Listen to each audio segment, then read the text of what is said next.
کہا جاتا ہے کہ حضرت سلیمان علیہ السلام عہد العیان کے بیٹے کی شادی میں شریک ہونے کی تیاری کر رہے تھے۔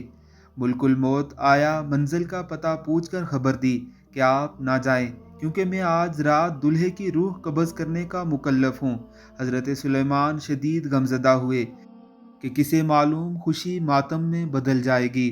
اگلے دن دلہے کا والد حضرت سلیمان علیہ السلام کے پاس ان کی عدم شرکت کی وجہ دریافت کرنے آیا تو ان سے کوئی خاص جواب نہ ملا۔ البتہ حضرت سلیمان علیہ السلام نے دل ہی دل میں ملک الموت کو مورد الزام ٹھہرایا۔ ملک الموت نے کہا، میں واقعی جا رہا تھا، لیکن مجھے لوٹ جانے کا حکم ملا، اس لیے میں لوٹ گیا۔ وجہ یہ بنی کہ ایک غریب بوڑھی عورت شادی کی تقریب میں شریک تھی۔ دلہے کے والد نے جب اسے دیکھا تو پوچھا کہ میں آپ کی کیا خدمت کر سکتا ہوں؟ اس بڑھیا نے کہا، مجھے بھوک ہے، کھانا کھانا ہے۔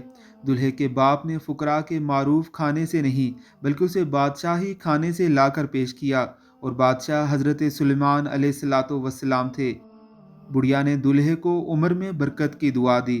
اللہ نے اس کی دعا کو قبول فرمایا۔ تو دعا کریں اور دعا پر یقین رکھیں۔ سالوں کو شمار کر کے خوشیاں منانے والوں، تمہارا غرور برسوں کا راز نہیں، بلکہ اس پر منحصر ہے کہ ان کو کیسے بیداری میں یا گہری اونگ میں گزارا جاتا ہے۔ شیخ المغازی رحمہ اللہ فرماتے ہیں کہ نیکی اگرچہ چھوٹی ہو مگر اس کی باقیات کبیر ہیں۔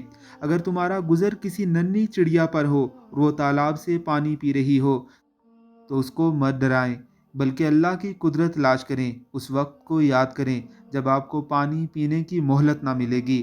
اللہ پاک تڑپنے والی بری موت سے بچائے۔ آمین ثم آمین۔